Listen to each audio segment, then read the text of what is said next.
Trail South by Peter Fields, Pat Stevens Ropes an Outlaw Gang. Chapter 1. The week's accumulation of mail that Saturday afternoon in early May consisted of a catalogue of ladies' dresses for Sally Stevens from a Chicago mail-order house, a brief typewritten letter addressed to Mr. Patrick Stevens from the Colorado Stockmen Association, and a dog-eared envelope addressed in a soft, smudgy pencil to Pat Stevens, somewhere in Powder Valley, Colorado. "This'n took a long time getting here," the postmaster at Dutch Springs chuckled as he handed Pat the last letter. "It's been to Pablo and Hopewell Junction and all around. Getting it at all proves you're mighty popular in Colorado, I reckon." A grin crinkled Pat's firm mouth. "Oh, Powder Valley ain't so big," he protested, holding the envelope up to study the postmark. "When does it say it was mailed?" "Oh, nigh on to 3 weeks ago," the postmaster pointed out importantly. "From down in New Mexico, town name of Santa Alice or something like that." The envelope had no return address. Pat turned it over and over in his hands, frowning down at it as he strolled across from the mail window in the Dutch Springs General Store to the end of the counter piled high with woolen blankets. Pat Stevens was a tall, bronze man who carried his 30-odd years with a look of jaunty youthfulness. Settling down to the stationary life of a married rancher in the almost civilized community of Powder Valley had quieted down naturally roving eyes and sobered up a quirky mouth, but nothing could take away from him a certain air of recklessness, a blithe audacity that had been so much a part of his younger years before he met Sally and fathered their young son. His lips were pursed in a tuneless whistle as he carefully tore the envelope open and shook out a folded sheet of cheap rulered paper. He didn't know who in New Mexico would be writing him. Seemed to him he remembered a town named Santa Alicia, or somewhere about the middle part of the state. A frown puckered the outer corner of his eyes as he read the penciled salutation. "Dear Pat Stevens, you old horse thief." He glanced down at the bottom of the sheet to read the signature, and his frown deepened. The letter was signed Mose Higgins. His long, lithe body stiffened. Though he continued to stare down at the penciled sheet of paper, it became blurred before his eyes as he thoughts raced back. Oh, how long? 12? No, 15 years, by goodness. At least 15 years. A grim scene took vivid shape in his mind. There was a stretch of sand dunes with 2 men riding in blazed sun. One rider was young, reeling in the saddle from thirst and exhaustion. The other was older, with a thin leathery face and the kindest blue eyes a man ever did see. Beyond the 2 riders, dimly seen like a mirage, were other riders, hordes of them, whipping their mounts in a desperate effort to overtake the pair. Pat Stevens closed his eyes, and a wave of physical nausea swept over him. What a young fool he had been. Moses Higgins hadn't asked any questions that day. He knew only that the young puncher was in desperate need, hounded across the New Mexico desert by a grim-faced posse with orders to shoot on sight.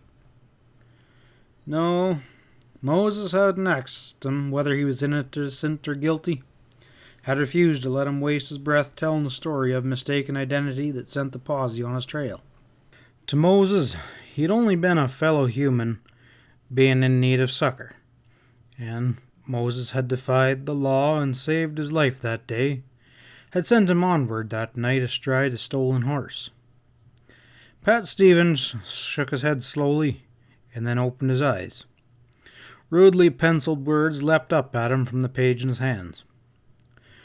"I've been hearing 'bout you off and on, 'bout you turning honest, after that scare that you got from the posse. Hell, boy, one look at you that time, and I knowed that you never'd been nothing but honest. Been hearing about you tying up with two tough gun partners and cleaning up Powder Valley and such like, so I'm wondering if you might be looking for another cleanup job. I don't mean to be asking no favors from you, Pat. It'll be plenty worth your time if you mosey down this way right quick. Well, I'm still alive to put you into a plumb raw deal. But you've got to have it made quick because I've had my warnings. And I've got a little gal that's going to be needing a friend if her daddy kicks off. My place is 8 miles north of Santa Alaka, right off the street where you'll be riding. Hope this reaches you in time and that you're still gun handy. Mose Higgins. Pat Stevens carefully folded the penciled note and put it back in its envelope. As he walked out of the store into the southern Colorado sunlight, his face had a bleak look, as though he listened to a voice no one else could hear. He unlooped the reins of the lazy mare gelding from the hitching rail, swung into the saddle, and headed out of town at a slow lope. Sally Stevens was at the door of their comfortable ranch house to greet him when he arrived a couple hours later. 10 years of marriage had ripened Sally. She was a lovelier and more desirable woman than the slim blonde lass that Pat had married. The welcoming smile faded from Sally's face when Pat swung down to the ground and came up the walk. She stepped forward to meet him and asked anxiously, "Is anything wrong in town, Pat?"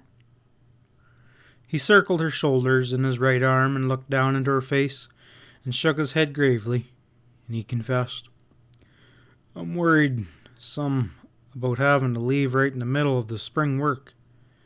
But I guess you'll manage all right, you and the boy, huh?" He added as young Doc came trotting up from the corrals where he'd been secretly experimenting with bareback bronc riding on a yearling heifer. Sally leaned back against her husband's arm, her blue eyes rounded with amazement. "Worried about having to leave? Where are you going, Pat? What sort of trouble is it this time?" Her voice was thin with quick fear which she could not conceal. A throwback to those past days when Pat's departure from home meant that he might be taking up a dangerous trail again, when each hour of his absence was an eternal torture for the young wife left behind. Pat smiled reassuringly when he heard that note in her voice. He ruffled her brightly fluffy hair with sinew fingers and protested. "What makes you think there's any kind of trouble? I'm just having to take a ride down into New Mexico on business." That wasn't a lie, he comforted himself. Not really, it was business. Bad business from the tone of Moses Higgins' letter. "Don't you try and fool me, Pat Stevens. I know you too well. You're like an old fire horse snorting at the first smell of smoke. Any time there's a chance to get into a gunfight." He silenced her with a good-natured palm over her mouth. "Oh, just like a woman," he complained. "Always ready to believe the worst. I got a letter from an old friend today," he hurried on, "a feller named of Moses Higgins. Moses writes that he ain't been hoping to live much longer, and he wants me to sort of come down and help him settle up things before he goes. I can't refuse an old friend that favor," he ended gently. "You can't, can I?" "Why do you have to go now?" Sally asked. "Doesn't he have any friends that are closer than Powder Valley?" "Well, I guess I reckon maybe not. They do say New Mexico is a right unfriendly country, and it ain't all just unfriendship either. The way he wrote in his letter, I reckon there'll be some profit in it for me to go down there." "But you're needed here at the ranch, Pat," pleaded Sally. "You're not a kid anymore who can just go trampsing off over anywhere. You've got responsibilities." Pat Stevens' face took a wearied, pinched look, and he gestured down towards young Doc, who stood nearby drinking in every word his parent said. He said to Sally, "There's something I haven't told you yet. Moses has got a little girl he wants me to look after if he passes on kind of sudden like. I couldn't refuse a man that, Sally. Think how it'd be if me and Doc were left here alone and Me dying without any friends close by. I'd sure look for an old friend to come and take care of things." "Of course, Pat," Sally cried, drawing out of a circle of arms. "that changes everything. Maybe I best go with you. Is it just a little baby, or what?" "I don't rightly know how old the gal is," Pat confessed. "Moses didn't say in his letter, but I don't see how you can go along. No trains go that way, and we couldn't take Doc along. No, honey, I reckon I better take this alone. I'll leave early in the morning. That way I can be back quicker." "I'll try not to worry. You go ahead, Pat, and you bring that little girl right back with you if it turns out she's orphaned and needs a home to stay in. Everyone says 2 children aren't much more trouble than 1. She smiled brightly, and Pat felt a great lump rise in his throat as he bent to kiss her. He was ashamed of the way he had fooled her, but hell, a man couldn't tell his wife everything. Sally would just worry her head off if she knew the implication of danger contained in Moses' letter. This thing was certainly best. And, after it was all over, Sally would understand and forgive him. Daylight hadn't broken when Pat swung his long legs out of bed the next morning. He was shivering in the darkness as he cautiously gathered up his clothes and went out to the bedroom so he wouldn't waken Sally with his dressing. There was a faint glow in the eastern sky when he was fully dressed and ready to go. He hesitated in the middle of the long living room, glancing down doubtfully at his waist, unadorned with gun belts. His guns were in the bedroom, hanging in a dusty holster on nails in the room above the head of the wide bed in which Sally was still sleeping. He took a step towards the bedroom door, and his spurs rattled loudly in the pre-dawn silence. He stopped, then squatted down and removed both spurred boots. Treading silently in heavy woolen socks, he reached the bedroom door and pulled it open soundlessly. The reflecting glow of a kerosene lamp behind him lit Sally's face. She lay on her side with one white hand doubled up under her chin, breathing evenly. For perhaps the 1000th time, Pat Stevens decided he had the prettiest wife in the whole darn world. He stood in the doorway a moment to admire her, to steel himself for what had to be done. She'd be fit to be tied if she woke up, and then found his guns missing. But that was a chance he had to take. He'd feel worse than naked riding down into New Mexico without them sagging on his hips. 2 steps took him close enough so he could reach out and get a hold of the wide leather belts. He lifted them off the nails and started to back out. Sally stirred and sighed softly. Pat stood stock still, his heart beating like a small boy caught in a jam cupboard. Then Sally started breathing easily again, and Pat's pulse slowed to normal. He backed out of the room and closed the door, buckled the heavy gun belts about his waist, and then stepped into his boots. In the chill light of dawn, he hastily threw his saddle onto the back of the trail-wise roan that snorted and humped its back threateningly when Pat stepped aboard. That gave Pat a chance to relieve some of his pent-up feelings. He swore at the animal and drove the rowels into his sides. The roan crow-hopped a couple times and lunged away in a wild gallop. Pat swung into the lower valley road without looking back. He knew dang well he'd get choked up if he wasted a look back at the ranch house where Sally and Doc were left behind. Smoke was spiraling out of the kitchen chimney of the Bar ES when Pat Stevens rode into the yard a couple hours later. It was on the road he had taken south into New Mexico, and he promised Sally last night that he'd stop there for breakfast on his way. The only reason she had been willing to let him start that morning without getting up to fix a hot breakfast for him. Huge, one-eyed Ezra came to the door and gaped in astonishment when he saw what the early morning visitor was. Unshaven, in a ragged undershirt with duck jeans belted about his hips, Ezra looked like some savage caveman out of a prehistoric past, but he opened his big mouth and roared a welcome to his old partner when Pat strode up the pathway.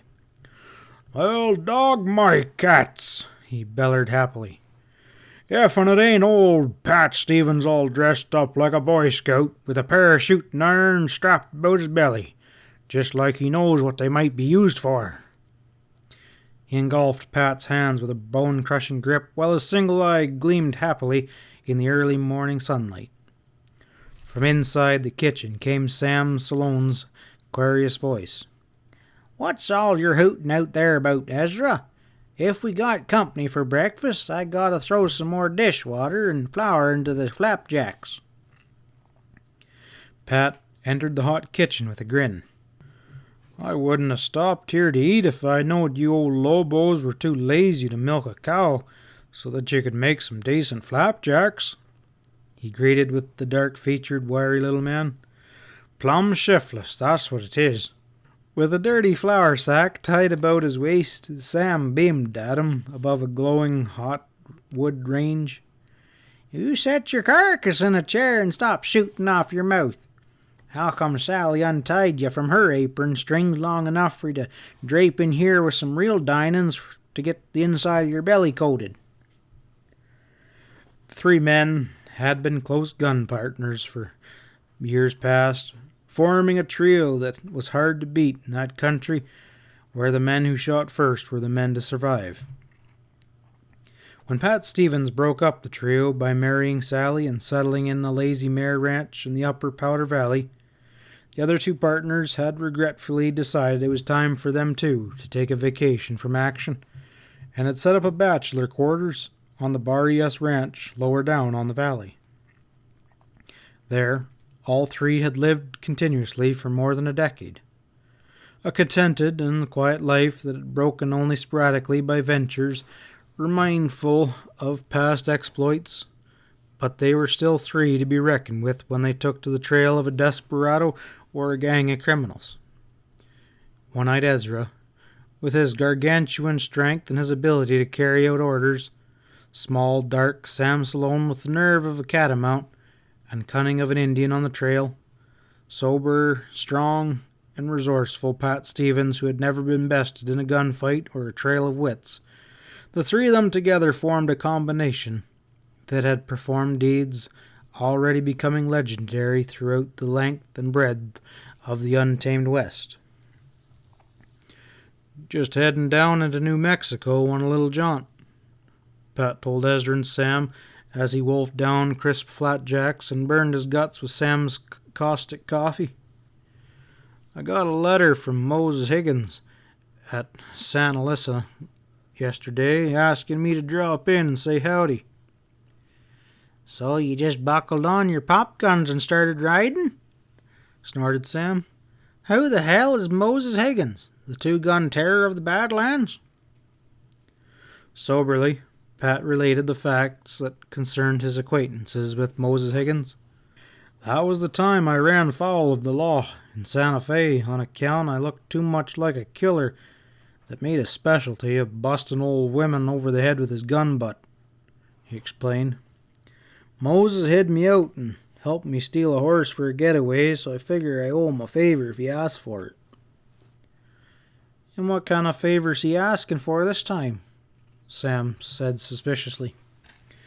Pat shrugged with elaborate pretense of unconcern. "Well, it seems like Moses figures he's got one foot in the grave, and he's worried some about what will come of his little gal when he gets both feet underground. So Sally, she shoos me off with orders to pack the baby back to the Lazy Mare while she'll take care of her from here on out." A heavy, disbelieving silence settled over the kitchen when Pat finished speaking. Sam winked across the table at Ezra and then glared at Pat. "Wearing your guns for the baby to cut her teeth on while she's riding back with you, I reckon?" he demanded sarcastically. "No, how'd you guess it?" Pat looked up at him in amazement. "Mind reading, that's what that is. You could make some money with that stunt going around to county fairs and such." Ezra blinked a single eye solemnly and said, "Me, I think he's lying, Sam." "Of course he's lying," Sam snorted. "He's been a liar since he left his mammy's breast. He's got some fun figured out down there, and by golly, if he ain't planning to leave us here sitting back sucking our own thumbs while he goes and gets himself killed down there in New Mexico." "In which case," said Pat, smiling broadly, "I'd take it kindly if you two ring-tailed sidewinders will sort of look over Sally and Doc." He got up and stretched. "Well, thanks for the bellyful. It'll last me an hour or so, maybe." He rode away from the Bar ES ranch with an uneasy feeling in the pit of his stomach. He knew that if he had let one word fall that sounded remotely like an invitation, Sam and Ezra would have dropped everything to ride south with him. But he had thought it all out last night and decided it wouldn't be fair to them to ask them to join. After all, he only had a hazy notion to go on. He didn't even know there'd be any trouble when he reached Santa Alicia. Moses Higgins had woefully been vague in his letter, and the chances were that he would arrive much too late. Moses had mentioned the need for speed, yet the inadequately addressed letter had been weeks on the road before it finally reached him.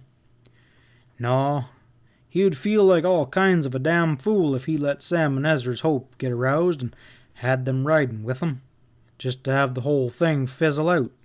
And they had their ranches to take care of. It was a small spread that they had no steady hired hands on. It was much better this way, Pat told himself, as he rode southward alone.